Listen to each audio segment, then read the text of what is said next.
اس کہانی کی رائٹر ہیں کرت گلستان۔ گھڑی کی بڑی سوئی پوری رفتار سے بھاگ کر دوپہر کے 2 بجانے کی دگودو میں تھی۔ بنفشہ نے سارا سامان سمیٹ کر دروازوں کو تالے لگائے اور چابی پرس میں ڈال کر واش بیسن کی طرف بڑھ گئی۔ یہ ایک پرائیویٹ کلینک کا بڑا سا استقبالیہ تھا جس پر وہ صبح 8 سے دوپہر 2 بجے تک کام کرتی تھی۔ واش بیسن پر منہ دھونے کے بعد اس نے پرس سے سن بلاک نکال کر چہرے پر لگایا، بال بنائے اور سن گلاسز لگا کر باہر آ گئی۔ 2 بج گئے تھے۔ وہ سائن آؤٹ کر کے باہر نکل گئی۔ شیشے کا بھاری دروازہ کھولتے ہی اسے گرمی کی شدت کا اندازہ ہو گیا۔ مئی کی چلچلاتی گرم دوپہر اور مہینے کی آخری تاریخیں۔ وہ چاہنے کے باوجود بھی رکشہ یا ٹیکسی کی عیاشی نہیں کر سکتی تھی۔ 22,000 تنخواہ میں سے 20,000 کمیٹی پر اٹھ جاتے تھے۔ اس کے بعد وہ سفر تو لوکل بس میں ہی کر سکتی تھی۔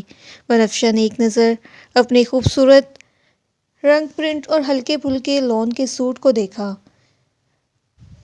باریک سا شفون دوپٹہ گلے میں ڈالا اور سڑک کے کنارے کھڑی ہو کر بس آنے کا انتظار کرنے لگی۔ وہ واقعی بنفشہ تھی۔ صورت بھی پھولوں جیسی تھی اور خوشبو میں نہاتی بھی یوں تھی کہ جہاں سے گزرتی خوشبوئیں بکھیرتی۔ مگر یہ بس کا سفر، اسے سوچ کر ہی ہول اٹھتے۔ اگلے سال کے مارچ تک اسے بسوں میں ہی سفر کرنا تھا۔ اس کے بعد اس کی 5 لاکھ کی کمیٹی نکل آتی جس سے وہ گاڑی لے کر ڈرائیونگ سیکھ لیتی۔ وہ انہی سوچوں میں غلطاں آتی جاتی خوبصورت اور مہنگی ترین گاڑیوں کو دیکھتی رہی۔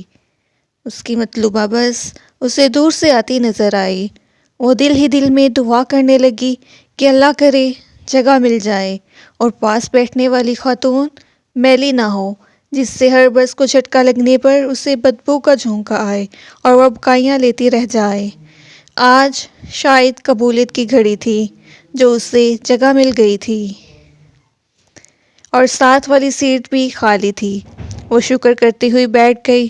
ابھی تو وہ تسلی سے بیٹھی بھی نہیں تھی کہ بس ایک جھٹکے سے رکی اور ایک نقاب پوش خاتون چڑھی اور اس کے پاس بیٹھ گئی۔ بنفشہ منہ بنا کر رہ گئی۔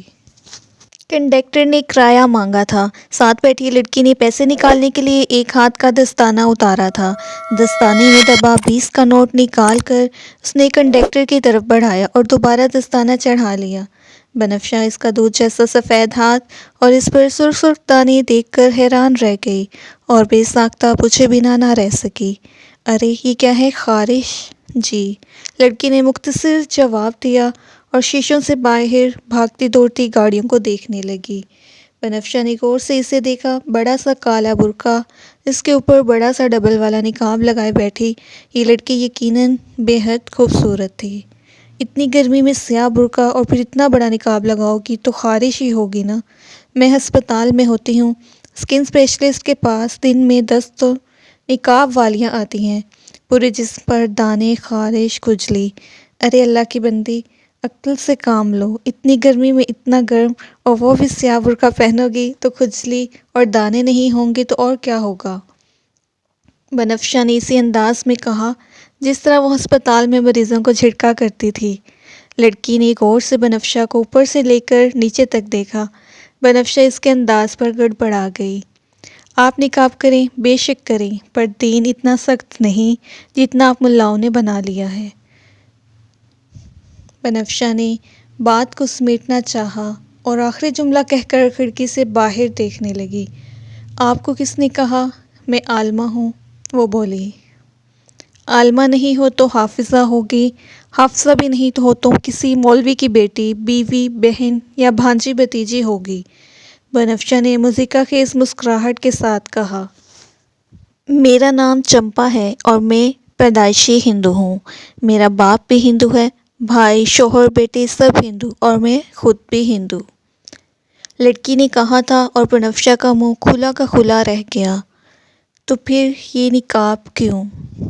کافی دیر بعد جب بنفشہ سنبھلی تو اس نے ہکلاتے ہوئے پوچھا۔ اس کی ساری خود اعتمادی اور بے باکی ہوا ہو گئی تھی۔ اسی وقت بس ایک جھٹکے سے رکی تھی۔ 2 لاؤبالی فیشنیبل لڑکیاں گلے میں باریک سی رسی ڈالے بس میں چڑھنے کو تھیں۔ کنڈکٹر نے آگے ہو کر انہیں چڑھنے کی جگہ دی۔ دوسری لڑکی پوری چڑھی بھی نہیں تھی کہ بس چلنے لگی۔ کنڈکٹر کا ہاتھ لڑکی کی کمر کو چھو گیا۔ لڑکی پلٹی، مگر کنڈکٹر اپنے کام اور دھیان میں تھا۔ لڑکی کے دل میں خیال آیا کہ انجانے میں ہاتھ لگ گیا ہوگا، سو وہ آگے بڑھ گئی۔ جو میں نے دیکھا کیا وہ آپ نے بھی دیکھا؟ چمپا نے آہستہ سے کہا تھا۔ اس کے لہجے میں تلخی بنفشہ کو